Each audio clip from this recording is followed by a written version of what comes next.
Semana 3, recuperando a sensação de poder. Nesta semana, talvez você tenha a lidar com inesperadas explosões de energia, além de picos intensos de raiva, alegria e pesar. Você está descobrindo o seu poder, ao mesmo tempo que as amarras ilusórias de considerar seus limites vão se desprendendo. Peço-lhe que, conscientemente, passe a abrir a sua mente à espiritualidade. Raiva. A raiva é um combustível. Nós a sentimos e desejamos fazer alguma coisa. Bater, quebrar algo, dar um chilique, socar a parede, ensinar aqueles desgraçados. Mas nós somos bonzinhos. E o que costumamos fazer com nossa raiva é escondê-la, negá-la, enterrá-la, bloqueá-la, ocultá-la, mentir sobre ela, medicá-la, sufocá-la, ignorá-la. Fazemos tudo menos escutá-la. A raiva deve ser escutada. A raiva é uma voz, um grito, um apelo, uma exigência. A raiva precisa ser respeitada. Por quê? Porque ela é um mapa. A raiva nos mostra quais são os nossos limites, mostra onde queremos ir. Ela nos deixa ver onde estivemos e quando não gostamos de algo. Ela aponta o caminho, não mostra apenas o dedo. Na recuperação de um artista bloqueado, raiva é um sinal de saúde. A raiva é feita para nos levar a agir, não é para se esgotar em si mesmo.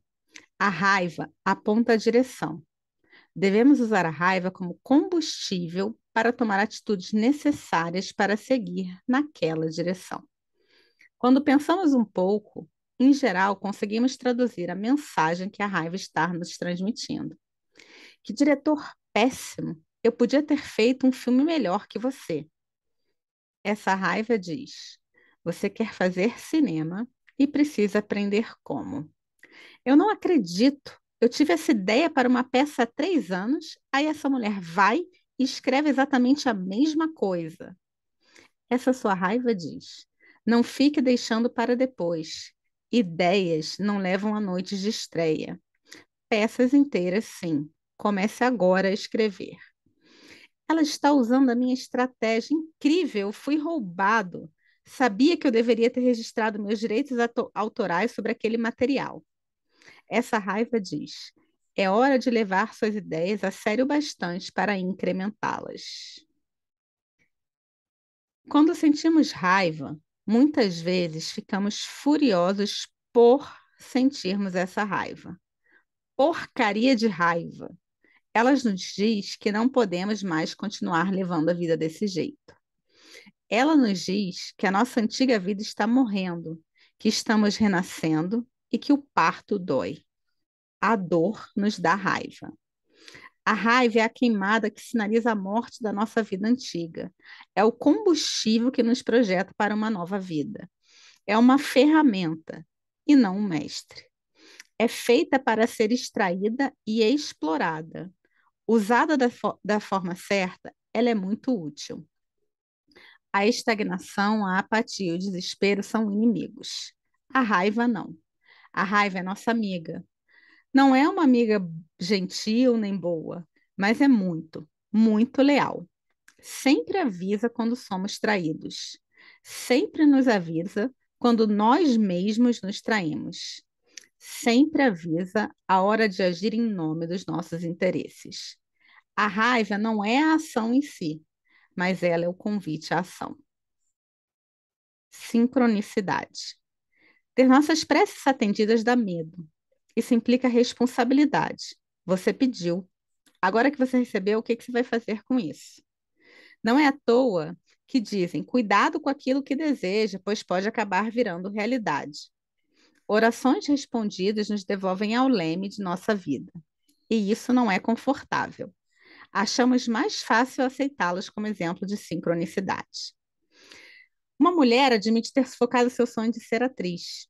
Num jantar na noite seguinte, ela se senta ao lado de um homem que é professor de teatro para iniciantes.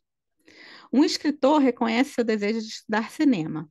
Após um único telefonema em busca de informações, ele consegue entrar em contato com um professor que conhece e admira seu trabalho e que lhe promete a última vaga disponível em seu curso.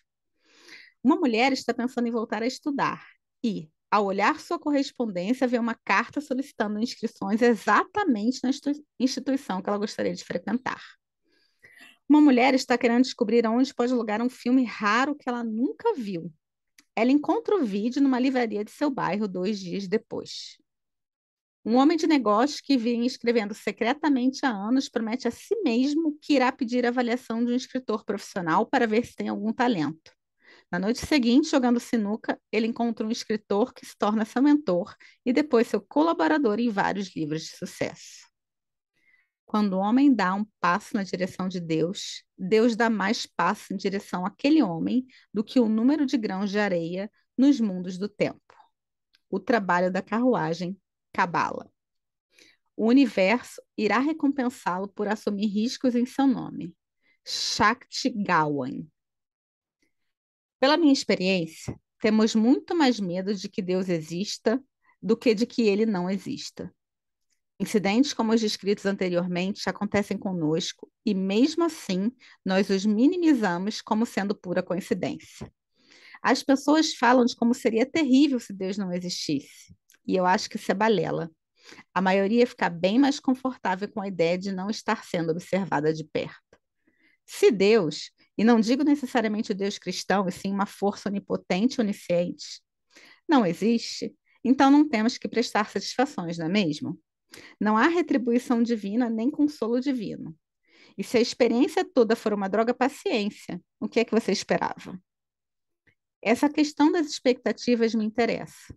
Se não há Deus, ou se Deus não se interessa por nossos pequenos dramas, então tudo pode continuar sendo empurrado com a barriga e podemos nos sentir justificados ao declarar que certos desejos são impossíveis de realizar e outras coisas são injustas.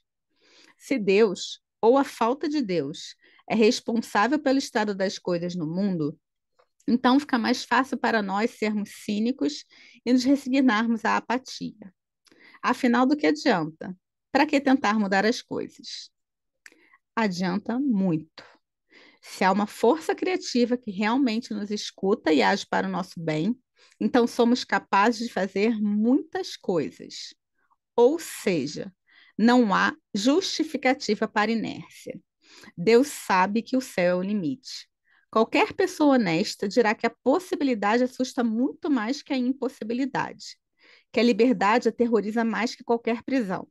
Se temos, de fato, que lidar com uma força além de nós mesmos que se envolve em nossa vida, então talvez tenhamos mesmo que agir para realizar aqueles sonhos antes considerados impossíveis.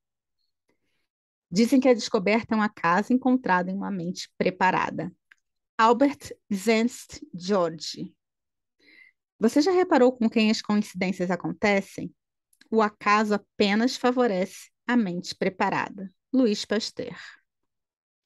A vida é o que fazemos dela. Não importa se nossa concepção é de uma força interior divina ou de um Deus exterior. Confiar nessa força é o que interessa. Peçam e lhes será dado. Batam e a porta lhes será aberta. Essas palavras estão entre as menos agradáveis atribuídas a Jesus Cristo. Elas sugerem a possibilidade do método científico: pedir, experimentar e ver o que acontece, registrar os resultados. Não é à toa que muita gente é incapaz de reconhecer quando suas preces são atendidas. Chamam de coincidência, de sorte, chamam de tudo, menos do que realmente é. A mão de Deus ou do bem, ativada por nossa mão, quando agimos em prol de nossos sonhos mais verdadeiros, quando estamos comprometidos com a nossa alma. Mesmo a vida mais simples contém esses momentos de compromisso. Finalmente vou comprar meu sofá novo. E depois, achei o modelo perfeito, foi a maior coincidência. Fui visitar a minha tia Berenice, a vizinha dela estava vendendo um sofá novinho, porque o seu marido era alérgico ao tecido. Em vidas mais grandiosas, esses momentos se destacam como imagens talhadas na pedra, às vezes tão impressionantes quanto o Monte Rushmore. Lewis e Clark decidem explorar o oeste americano. Isaac Nansen parte para a África. Todos nós temos as nossas Áfricas, aquelas noções românticas e misteriosas que clamam ao nosso mais profundo ser. Quando atendemos a este chamado, quando nos comprometemos com ele, acionamos o princípio que Carl Jung chamou de sincronicidade, que pode ser definido livremente como ocorrências fortuitas de eventos interconectados. Nos anos 60, nós chamávamos isso de coincidências felizes. Seja como for, assim que você iniciar sua recuperação criativa, é possível que se surpreenda ao esbarrar com esses acasos fortuitos por toda parte. Não se assuste se você se pegar tentando desmerecer essas coincidências. Pode ser um conceito bastante ameaçador. Embora a tese de sincronicidade de Jung tenha sido uma pedra fundamental do seu pensamento, muitos junguianos preferem acreditar que se trata de um tema secundário em sua obra. Eles descartam esse ponto, assim como consideram o interesse de Jung pelo Xing como uma excentricidade, nada a ser levado muito a sério. Talvez Jung não concordasse. Seguir sua intuição o levou a vivenciar e descrever um fenômeno que alguns preferem ignorar: a possibilidade de um universo inteligente que nos responde, agindo e reagindo de acordo com os nossos interesses. O acaso é sempre poderoso. Sempre atire a sua isca no lago onde você menos espera, haverá um peixe. Ovídio. Deseje, peça, acredite, receba. Stella Mann. Este é o caso, pela minha experiência. Aprendi a nunca perguntar se é possível fazer alguma coisa. É possível dizer que você está fazendo. Então aperte o cinto. As coisas mais surpreendentes irão acontecer. Deus é eficiente. A atriz Juliana McCarthy costuma lembrar. Muitas vezes fico maravilhado com a forma mágica como o universo nos presenteia. Há cerca de 6 anos, uma peça minha foi escolhida para ser lida no palco Denver Center for the Performing... De novo. Há cerca de 6 anos, uma peça minha foi escolhida para ser lida no palco do Denver Center for the Performing Arts. Eu a escrevera pensando na minha amiga Juliana para o papel principal. Sempre achei que ela seria a escolha ideal, mas quando cheguei a Denver, o elenco já havia sido escalado. Assim que conheci a atriz principal, tive a estranha sensação de que aquela pessoa era como uma bomba relógio. Mencionei isso ao diretor, mas ele me assegurou que se tratava de uma profissional muito responsável. Mesmo assim, aquela sensação persistia no meu estômago. E não é que uma semana antes da estreia, essa atriz pediu demissão abruptamente da minha peça e de outra, chamada Pintando Igrejas, que estava na metade da temporada. A equipe do Denver Center, surpresa, me pediu mil desculpas, com todos se sentindo péssimos pelo dano que seria causado à minha peça devido à súbita partida da atriz. No mundo ideal, quem você colocaria no papel? Me perguntaram. E eu respondi: Juliana McCarthy. Juliana foi contratada e veio no primeiro voo de Los Angeles. Assim que a viram atuar, os diretores do centro pediram que ela também assumisse o papel da outra atriz em Painting Churches, que ela interpretou brilhantemente.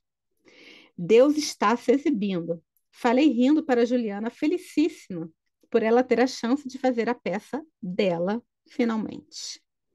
Pela minha experiência, o universo se encaixa nos planos que têm valor, especialmente quando são festivos e expansivos. Raramente concebo um plano delicioso sem receber os meios para realizá-lo. Entenda, o que deve vir antes de pensar no como.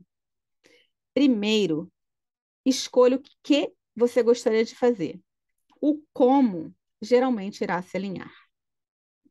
Frequentemente, quando as pessoas falam de trabalho criativo, elas enfatizam estratégias. Os neófitos são aconselhados a emprestar estratagemas maquiavélicos para conseguirem esse lugar ao sol. Eu acho que isso é uma bobagem. Se você perguntar a qualquer artista como ele chegou onde ele chegou, essa pessoa não irá descrever como forçou o seu caminho até lá. Falará provavelmente de uma série de acontecimentos fortuitos que contribuíram para isso. 1000 mãos invisíveis ajudando. É como Joseph Campbell chama esses acasos. Eu os chamo de sincronicidade e afirmo que você pode contar com eles. Lembre-se de que a criatividade é uma experiência tribal e que sábios anciãos iniciam seus. De novo. Lembre-se de que a criatividade é uma experiência tribal e que sábios anciãos iniciam jovens talentosos que cruzam o seu caminho. Isso pode parecer um simples papo de pensamento positivo, mas não é. Às vezes, um artista mais velho se sente impelido a ajudar um iniciante mesmo contra a sua vontade. Eu não sei por que estou fazendo isso por você, mas mais uma vez eu diria que algumas das mãos que nos ajudam são mais do que humanas. Gostamos de fingir que é difícil seguir os nossos sonhos. A verdade é que o mais difícil é evitar atravessar a soleira das muitas portas que irão se abrir. Coloque seu sonho de lado e ele voltará para você. Disponha-se a segui-lo novamente e mais uma vez uma porta misteriosa irá se abrir. O universo é pródigo em seu apoio. Comportamos-nos de forma mesquinha quando aceitamos de novo. O universo é pródigo em seu apoio. Comportamos-nos de forma mesquinha quando aceitamos o que nos é oferecido. Olhamos os dentes de todos os cavalos que nos são dados e geralmente os devolvemos a quem nos presenteou. Dizemos que temos medo do fracasso, mas o que mais nos assusta é a possibilidade do sucesso. Dê um pequeno passo na direção de um sonho e observe as portas que se abrem em sincronia. Afinal, nós só acreditamos vendo. E, se você vê os resultados de suas experimentações, nem precisa acreditar em mim. Lembre-se da máxima: salte e a rede irá aparecer. Em seu livro The Scott Himalayan Expedition, Murray nos conta sua experiência como explorador. Enquanto a pessoa não se compromete, há hesitação, a chance de recuar e sempre a ineficiência. Em todos os atos relacionados à iniciativa ou criação, há uma verdade elementar que, ao ser ignorada, mata inúmeras ideias e planos esplêndidos. A de que, no momento em que a pessoa se compromete definitivamente, a providência também passa a agir. Todos os tipos de coisas que de outra forma jamais teriam ocorrido, ocorrem para ajudar a pessoa. Uma torrente de eventos é desencadeada a partir dessa decisão, trazendo em favor da pessoa toda sorte de acasos, encontros e assistência material que nenhum homem acreditaria ser possível surgir em seu caminho. Se você não acredita em Murray ou em mim, talvez confie em Goethe. Estadista, acadêmico, artista, cidadão do mundo, Goethe tinha o seguinte a dizer sobre a vontade da providência de assistir os nossos esforços. Qualquer coisa que você pense que pode fazer ou acredita que pode fazer, comece a fazê-la. A ação tem mágica, graça e poder em si. Vergonha. Alguns de vocês estão pensando, se agir fosse tão fácil assim, eu não estaria lendo esse livro. Aqueles que se sentem paralisados pelo medo antes de agir estão geralmente sendo sabotados por um velho inimigo, a vergonha. A vergonha é um dispositivo de controle. Fazer alguém se envergonhar é uma tentativa de impedir que as pessoas se comportem de uma forma que nos constrange. Realizar uma obra de arte pode dar a sensação de que você está revelando um segredo de família. Contar segredos, pela própria natureza, envolve vergonha e medo. Fica no ar a pergunta: o que vão pensar de mim quando souberem disso? É uma pergunta assustadora, principalmente se já nos fizeram sentir vergonha por nossas curiosidades e explorações, sociais, sexuais e espirituais. Começos genuínos se iniciam dentro de nós, mesmo quando são trazidos à nossa atenção por oportunidades externas. William Bridges. Como você teve a coragem? Adultos furiosos muitas vezes dão bronca em uma criança inocente que, sem querer, descobriram um segredo de família. Como ousa abrir o estojo de joias da sua mãe? Ou como ousa abrir a gaveta do seu pai? Ou como ousa abrir a porta do nosso quarto? Ou como ousa descer ao porão, subir ao sótão, ou entrar em qualquer lugar escuro onde escondemos as coisas que não queremos que você saiba? O ato de fazer arte expõe uma sociedade a si mesma. A arte ilumina, traz claridade à nossa escuridão constante. Lança um facho de luz no coração de nossa escuridão e diz: Está vendo? Quando as pessoas não querem ver algo, elas sentem raiva de quem as mostra. A fúria é direcionada ao mensageiro. Imagine uma criança criada num lar de alcoólatras que começa a ter problemas acadêmicos ou sexuais. A família é rotulada de problemática. Fazem a criança sentir vergonha por trazer essa humilhação para aquele lar. Mas foi a criança que provocou tal humilhação? Não. A criança apenas trouxe à luz coisas vergonhosas. A vergonha da família era anterior e foi o que causou os distúrbios na criança. O que os nossos vizinhos irão pensar é um artifício perigoso que perpetua a conspiração doentia. O custo de uma coisa é a quantidade do que chamo a vida gasta em troca daquilo, imediatamente ou a longo prazo. Vou ler de novo. O custo de uma coisa é a quantidade do que chamo a vida gasta em troca daquilo, imediatamente ou a longo prazo. Henry David. A arte, a arte abre os armários, areja os porões e os sótãos. Traz alívio e traz cura.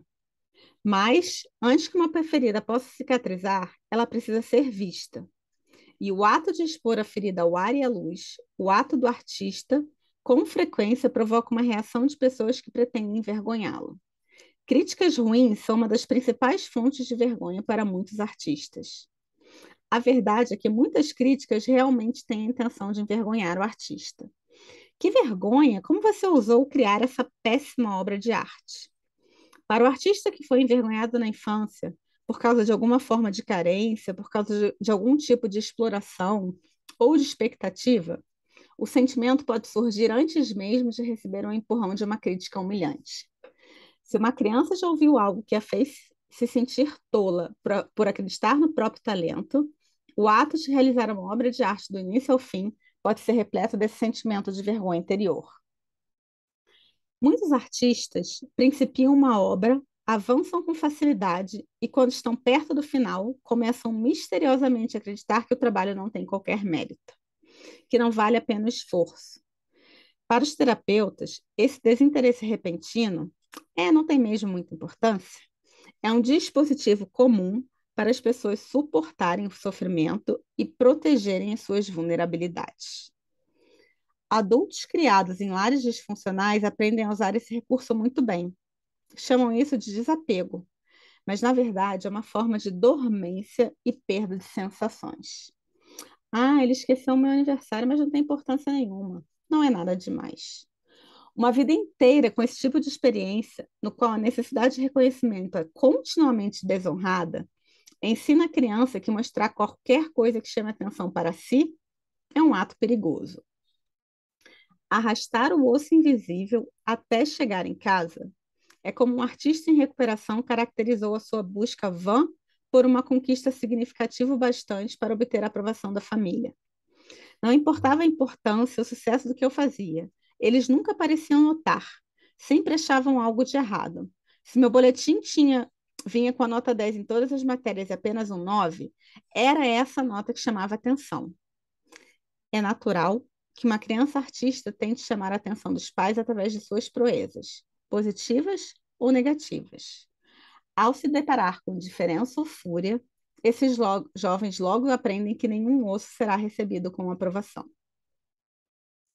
Muitas vezes, os outros nos fazem sentir vergonha por sermos criativos. A partir dessa humilhação, aprendemos que é errado criar. Com essa lição, nos esquecemos de tudo instantaneamente. Enterrada sobre a expressão não tem importância, a vergonha persiste, esperando para se agarrar aos nossos futuros esforços. O mero ato de tentar fazer arte já nos envergonha. Nós descobriremos a natureza de nossa genialidade específica quando pararmos de tentar nos enquadrar nos modelos estabelecidos e aprendermos a sermos nós mesmos e permitirmos que nosso canal natural se abra. Shakti Gawain. É por isso que muitos grandes filmes de estudantes nunca são enviados a festivais onde poderiam ser vistos. É por isso que bons romances são destruídos ou viverão para sempre dentro de gavetas. É por isso que peças não são enviadas para diretores e atores talentosos que não se arriscam a fazer testes. É por isso que artistas podem sentir vergonha de admitir seus sonhos. A vergonha é revivida em nós, adultos, porque nosso artista interior é sempre a criança criativa. Por isso, trabalhar numa obra de arte pode nos causar certa vergonha. Nós não fazemos arte tendo como primeira coisa em mente as possíveis críticas que receberemos, mas comentários do tipo: como você pôde? Podem fazer o artista se sentir como uma criança envergonhada. Um amigo bem intencionado que faz uma crítica construtiva a um escritor iniciante pode acabar com a sua futura carreira. Deixe-me ser clara: nem toda crítica é humilhante. De fato, mesmo a crítica mais severa, quando é justa, tem a possibilidade de ser recebida pelo artista como um ahá, lá dentro dele mesmo, mostrando um caminho novo e válido para o seu trabalho. A crítica que destrói é aquela que debocha, que minimiza, que ridiculariza ou que condena. Costuma ser cruel, mas vaga e difícil de refutar. É do tipo que causa danos. Envergonhado, um artista pode ficar bloqueado ou parar de enviar seu trabalho para o mundo. Um amigo, professor ou crítico perfeccionista, como um pai que assinala cada vírgula que falta, talvez diminua o ardor de um jovem que ainda está aprendendo a se soltar. Por causa disso, enquanto artistas, precisamos aprender a nos proteger melhor. E isso significa não aceitar críticas? Não. Significa aprender onde e quando procurar críticas construtivas. Como artistas, precisamos aprender quando a crítica é apropriada e de quem recebê-la. Não apenas a fonte, mas o momento escolhido também é muito importante. Um primeiro rascunho raramente deve ser mostrado, a não ser para o olhar mais delicado e sensato possível. Em geral, é necessário ouvir essa crítica de outro artista, capaz de enxergar o trabalho embrionário que está tentando nascer. O olhar inexperiente ou excessivamente severo, em vez de contribuir para o desenvolvimento daquele embrião, irá matá-lo. Como artistas, nós não temos controle sobre todas as críticas que iremos receber. Não conseguiremos transformar os críticos em profissionais mais saudáveis, mais amorosos ou mais construtivos do que são. Mas podemos aprender a consolar a nossa criança artista a receber críticas injustas. Podemos aprender a encontrar amigos com quem desabafar em segurança. Podemos aprender a não negar e a não esconder nossos sentimentos quando eles forem artisticamente destroçados. Porque você é como nenhum outro ser jamais criado desde o início dos tempos. Você é incomparável. Brenda Welland. Eu fiz o meu mundo e é um mundo muito melhor do que eu jamais vi lá fora. Louise Nevelson. A arte requer uma incubadora segura para nascer e se desenvolver. O ideal é que os artistas encontrem esse apoio primeiro na família, depois na escola e, por fim, numa comunidade de amigos e fãs. Esse ideal raramente é uma realidade. Como artistas, precisamos aprender a criar ambientes seguros. Precisamos aprender a proteger a nossa criança artista da vergonha. Fazemos isso ao desativar o efeito dos vexames que vivenciamos na infância, colocando-os no papel e compartilhando-os com alguém de confiança que irá nos apoiar. Ao contar os segredos que nos provocaram vergonha por causa de nossa arte, por meio de nossa arte, libertamos a nós mesmos e aos outros da escuridão. Essa libertação nem sempre é bem-vinda. Devemos aprender que, quando a nossa arte revela um segredo da alma, podemos ser repreendidos por aqueles que a veem. É terrível, talvez digam, atacando o trabalho quando a obra em si não tem nada de ruim. Isso pode nos deixar muito confusos. Quando nos dizem, você deveria se envergonhar, e nos abalamos, precisamos aprender a reconhecer essa vergonha como uma recriação daquela que sentimos na infância. Eu sei que o meu trabalho é bom. Achei que era bom. Será que eu estava me enganando? Talvez aquele crítico esteja certo, porque eu nunca fui capaz de pensar nisso que ele falou. E aí você começa a entrar na espiral negativa. Nesses momentos, precisamos ser muito firmes e não nos deixar balançar pela primeira dúvida. Simplesmente não podemos permitir que o primeiro pensamento negativo se enraize. Absorver a semente da dúvida é como o alcoólatra que aceita o primeiro drink. Ao ser absorvida, aquela dúvida inicial atrairá outra e outra mais ainda. Pensamentos inquietantes podem ser interrompidos, mas é preciso muita vigilância. Talvez aquele crítico esteja certo e, bum, nós temos que entrar em ação. Você é um bom artista, você é corajoso, você está indo muito bem, foi ótimo você ter feito aquele trabalho. Quando a comédia romântica God's Will, A Vontade de Deus, de 1989, que dirigi, estreou no cinema em Washington, D.C., achei que seria uma espécie de volta às origens. Meu primeiro emprego de jornalista foi no Washington Post. Talvez, vamos lá, eu achei que eu seria recebida como a garota da cidade que retorna depois de fazer sucesso. Mas, pelas críticas publicadas antes da estreia, não foi bem isso que aconteceu. O que não me mata, me fortalece. Albert Camus. O Washington Post mandou uma jovem repórter que assistiu a um filme inteiro sobre o mundo do teatro e depois escreveu que ele tratava dos bastidores do cinema. Acrescentou que a maior parte dos meus diálogos tinha sido roubado de Casablanca. Não entendi que filme ela viu. Não foi o que eu fiz. O meu filme tinha umas 40 piadas sobre teatro e uma frase engraçada com uma referência a Casablanca. Esses eram os fatos, mas nada disso me ajudou. Eu me senti humilhada.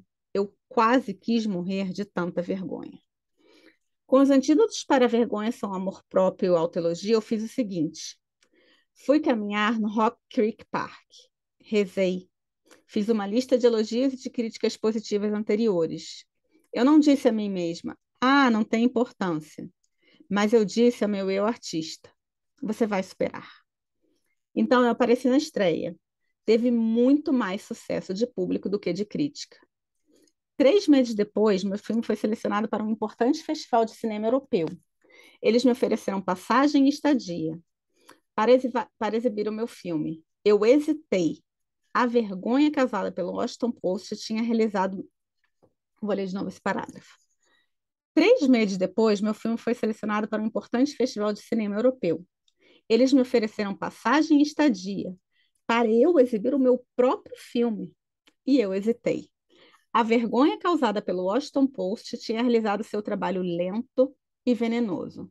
E eu fiquei com medo de ir. Mas a minha experiência falou mais alto. Meus anos de recuperação artística me ensinaram a simplesmente comparecer. Eu fui ao meu filme, eu fui ao evento e o meu filme foi comprado por distribuidores europeus por um ótimo preço. Ganhei uma manchete na revista Variety. Preciso contar qual foi a manchete porque a ironia não me passou despercebida. God's Will faz sucesso em Munique. É a vontade de Deus que sejamos criativos. Lidar com críticas. É importante ser capaz de distinguir as críticas úteis e construtivas das maldosas.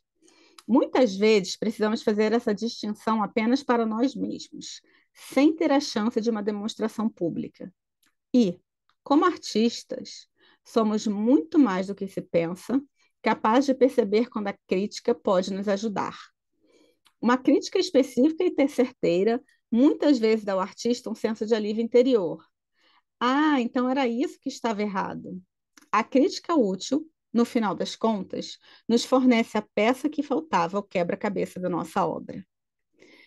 Abre aspas. As palavras que iluminam a alma são mais preciosas do que joias. Fecha aspas.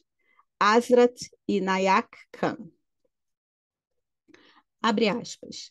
Artistas que buscam a perfeição em tudo são aqueles que não conseguem alcançá-la em nada. Fecha aspas. Eugène Delacroix. Por outro lado, a crítica inútil nos deixa com a sensação de que fomos massacrados. Em geral, vem com um tom virulento e humilhante. Seu conteúdo é ambíguo. As condenações são pessoais, imprecisas e cheias de generalizações. Não há nada a ser aprendido a partir de críticas irresponsáveis. Você está lidando com uma criança interior. O abuso contra a criança artista gera rebelião e bloqueio. A única coisa que se pode fazer contra a crítica abusiva é curar a mágoa. Há algumas regras úteis para lidar com qualquer tipo de crítica. Regra 1. Receba a crítica por inteiro, de uma só vez. Regra 2. Anote para si mesmo os conceitos e frases que mais o incomodaram. 3. Anote para si mesmo os conceitos e frases que considera mais úteis. Regra 4. Faça ou pense em algo reconfortante, como ler uma crítica mais antiga de que tenha gostado muito ou relembrar o elogio de alguém importante para você. 5. Lembre-se de que, mesmo se tiver realizado uma obra péssima, ela pode ser um degrau necessário para galgar a seu próximo trabalho. A arte amadurece em espasmos irregulares e requer algumas fases de patinho fé em seu crescimento. Regra 6. Examine aquela crítica novamente. Ela o faz lembrar alguma que recebeu no passado, especialmente com o intuito de envergonhá-la na sua infância? Admita para si mesmo que a crítica atual está reativando a sua tristeza por uma ferida muito antiga. Regra 7. Escreva uma carta para aquele crítico, não para enviá-la na maioria das vezes, mas defenda o seu trabalho e reconheça os pontos em que a crítica o ajudou, se isso for verdadeiro. Regra 8. Volte ao trabalho. Comprometa-se imediatamente a fazer alguma coisa criativa. Regra 9. Faça sua arte. A criatividade é a única cura para as críticas. Trabalho de detetive, um exercício. Muitas pessoas bloqueadas são, na verdade, personalidades muito poderosas e criativas que foram levadas a sentir culpa pelos próprios dons. Sem ter seu valor reconhecido, elas muitas vezes são usadas como pilhas por seus familiares e amigos, que se sentem livres tanto para sugar sua energia criativa quanto para depreciá-las. Se esses artistas bloqueados lutam para se libertar desses sistemas disfuncionais, muitas vezes lhes pedem que sejam sensatos, quando esse tipo de conselho não é apropriado. Ao sentir culpa por seus talentos, esses artistas muitas vezes escondem a própria luz, com medo de magoar alguém. Mas, em vez disso, eles ferem a si mesmos. Abre aspas. Assuma o controle da sua vida e o que acontece? Uma coisa terrível. Você não terá mais ninguém para culpar. Fecha aspas. Érica Jonca. É necessário fazer algum trabalho de investigação para restaurar as pessoas que abandonamos, nós mesmos. Ao completar as frases a seguir, é possível que você sinta emoções fortes, recuperando memórias e fragmentos perdidos de si mesmo. Permita-se fazer uma livre associação para preencher algumas das frases. Meu brinquedo favorito era. Meu jogo favorito na infância era. O melhor filme que eu vi quando criança foi.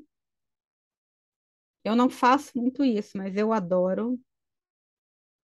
Se eu pudesse me descontrair um pouco mais, eu me deixaria. Se não fosse tarde demais, eu. Meu instrumento musical favorito é. O dinheiro que eu gasto para me divertir com entretenimento todo mês é. Se eu não fosse tão pão duro com meu artista, eu lhe compraria. Reservar um tempo só para mim é. Eu tenho medo de quê? Se eu começar a sonhar, eu secretamente gosto de ler. Se minha infância tivesse sido perfeita, como adulto eu teria me tornado. Se isso não fosse maluquice, eu escreveria ou faria. Meus pais acham que artistas são. Meu Deus acha que artistas são. O que acho mais estranho nesse processo de recuperação criativa é aprender a acreditar em mim é provavelmente a música que mais levanta o meu astral é A minha maneira favorita de investir é crescimento. O crescimento é um movimento para frente, mas errático. Dois passos para frente, um para trás. Lembre-se disso e seja muito gentil com você. A recuperação criativa é um processo de cicatrização. Você será capaz de coisas incríveis na terça-feira, mas na quarta, talvez você volte atrás. Isso é normal. O crescimento é espasmódico. Você ficará em estado latente às vezes. Não desanime. Pense nesses momentos como um repouso. Frequentemente, uma semana de grandes ideias e descobertas pode ser seguida por outra de letargia. As páginas matinais vão parecer inúteis. Elas não são. O que você está aprendendo a fazer ao escrevê-las, mesmo quando está cansado e achando chato, é a descansar na página. É muito importante. Corredores de maratona sugerem que você corra 15 quilômetros devagar para cada quilômetro em velocidade. Isso também se aplica à sua criatividade. Nesse sentido, devagar se vai ao longe é, na verdade, um modus operandi e significa devagar se realiza. Se você se comprometer com a escrita de 3 páginas toda manhã e fizer uma coisa boa para si mesmo todos os dias, vai começar a sentir o seu coração mais leve. Pratique ser bom para si mesmo de formas pequenas e concretas. Olhe para a sua geladeira. Você está se alimentando bem? Tem meias? Um jogo de lençol a mais? Que tal uma planta nova para a sua casa? Um copo térmico de café para tomar no carro durante o longo do caminho até o trabalho. Talvez esteja na hora de se desfazer de algumas roupas velhas. Você não precisa guardar tudo. Abre aspas. Há uma vitalidade, uma força de vida, uma energia, uma pulsação mais rápida que traduz em ação por seu intermédio e por existir um único você em todos os tempos. Esta expressão é única. Assim, se você a bloquear, ela nunca irá existir por nenhum outro meio e será perdida. Fecha aspas. Marta Garra. A expressão Deus ajuda aqueles que ajudam a si mesmos pode ganhar um novo significado. Se no passado queria dizer Deus ajuda apenas aqueles que fazem por merecer, agora ela passa a fazer referência a um número surpreendente de pequenas dádivas concedidas pelo Criador àqueles que se ajudam a ser mais felizes. Se você faz uma coisa boa para si mesmo a cada dia, Deus fará mais duas. Fique atento a sinais de apoio e incentivo vindos de lugares inesperados. Esteja aberto para receber presentes por estranhos canais. Ingressos de graça, sorteios de viagem, convites para jantar, um sofá que a pessoa não usa e quer lhe dar. Pratique aceitar este tipo de ajuda. Os leitores mais inclinados ao método científico talvez consigam montar uma lista completa de roupas e de outras coisas que gostariam de ter. Frequentemente, os itens na lista vão de repente aparecer na sua vida numa velocidade desconcertante. Tente anotar. Experimente. Mais do que tudo, faça uma experiência com a solidão. Você precisa se comprometer a reservar um tempo tranquilo só para você mesmo. Tente adquirir o hábito de fazer uma checagem pessoal. Várias vezes por dia, por um momento, pergunte a si mesmo como você está se sentindo. Escute a sua resposta. Responda gentilmente. Se você estiver fazendo algo muito difícil, prometa a si mesmo um intervalo para descanso e, ao fim da tarefa, presenteie-se de algum modo. Sim, eu estou pedindo a você para se mimar. Muitos acreditam que para ser artista é preciso ser duro, cínico e intelectualmente frio. Deixe isso com os críticos. Como um ser criativo, você será muito mais produtivo se for incentivado com delicadeza e não com exigências agressivas. Tarefas da semana 3. 1. Descreva o quarto da sua infância. Se quiser, desenhe esse quarto. Qual era a sua coisa favorita ali? E qual era a coisa favorita no seu quarto atual? Nada? Bem, então coloque algo de que você goste ali. Talvez algo daquele seu antigo quarto de criança. 2. Descreva 5 características de que você gostava de si mesmo quando criança. 3. Liste 5 realizações de sua infância, como ter um boletim só com notas 10 no 7º ano, treinar seu cachorro, bater no brigão da turma ou pregar uma peça num dos monitores da escola. Agora uma recompensa. Liste 5 comidas favoritas de sua infância. Compre uma delas esta semana. Sim, até gelatina com banana serve. Atividade 4. Hábitos. Examine seus costumes. Muitos deles podem interferir em sua capacidade de cuidar bem de si mesmo e causar vergonha. Algumas das coisas mais esquisitas são autodestrutivas. Você tem o hábito de assistir a programas de TV de que nem gosta? Costuma passar seu tempo com um amigo muito chato sem fazer nada interessante? Alguns hábitos ruins são óbvios e evidentes: beber demais, fumar, comer errado. Liste 3 maus hábitos óbvios. O que você ganha ao mantê-los? Alguns maus hábitos são mais sutis. Não encontrar tempo para se exercitar ou para rezar, ajudar sempre os outros, mas não fazer nada por si, estar sempre em companhia de pessoas que depreciam seus sonhos. Liste 3 desses seus inimigos sutis. Qual a utilidade dessas formas de sabotagem? Seja específico. 5. Faça uma lista de amigos que o incentivam, dando-lhe um senso da sua competência, das suas possibilidades, sem passar a mensagem de que você nunca daria certo sem a ajuda deles. Há uma grande diferença entre ser ajudado e ser tratado como se fosse totalmente dependente dos outros. Liste 3 amigos que o incentivam. Que características deles lhe são particularmente úteis? Atividade 6. Ligue para um amigo que o trata como uma pessoa muito boa e inteligente, capaz de realizar coisas importantes. Parte de sua recuperação é ser capaz de pedir apoio. Esse apoio será fundamental à medida que você passar a assumir novos riscos. 7. Bússola interior.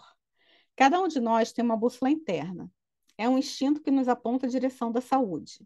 Avisa-nos quando estamos num terreno perigoso e também quando algo é seguro e bom. As páginas matinais são uma forma de entrar em contato com essa bússola, assim como outras atividades do cérebro artista. Pintar, dirigir, caminhar, fazer limpeza, correr. Esta semana, reserve 1 hora para seguir sua bússola interna, fazendo uma atividade do cérebro artista e escutando as boas ideias que forem surgindo. Atividade 8. Liste 5 pessoas que você admira. Agora liste. Vamos lá. 8. Liste 5 pessoas que você admira. Agora, liste 5 pessoas que você admira secretamente. Que características dessas pessoas você pode cultivar mais em si mesmo? 9. Liste 5 pessoas que você gostaria de ter conhecido e que já morreram. Agora, liste 5 pessoas mortas com quem você gostaria de bater um bom papo na eternidade. Características você encontra nessas pessoas que também poderia encontrar em seus amigos. 10. Compare as 2 listas. Perceba as cores que você realmente admira e gosta e as cores que você acha que deveria admirar e gostar. A sua lista do deveria pode lhe dizer para admirar, por exemplo, Thomas Edison, enquanto seu coração pertence a Houdini. Siga o seu lado Houdini por algum tempo. Checagem. 1. Quantas vezes você escreveu as páginas matinais nessa semana? Como foi a sua experiência? Se você deixou de escrever um dia, por que fez isso? 2. Você teve encontro com um artista essa semana? Sim, sim, foi horrível. Descreva o que você fez, como você se sentiu. 3. Você viveu alguma forma de sincronicidade essa semana? O que foi? 4. Aconteceu mais alguma coisa que você considerou significativa para a sua recuperação? Descreva. Abre aspas. O trabalho criativo é uma brincadeira. É recuperação livre, usando os materiais da forma que a pessoa escolhe. Stefan Nakimovic. Fecha aspas. Abre aspas. A criatividade é ver algo que ainda não existe. Você precisa descobrir como trazer isso à existência e, dessa forma, brincar com Deus. Fecha aspas. Michelle Xie. Final do capítulo da semana 3.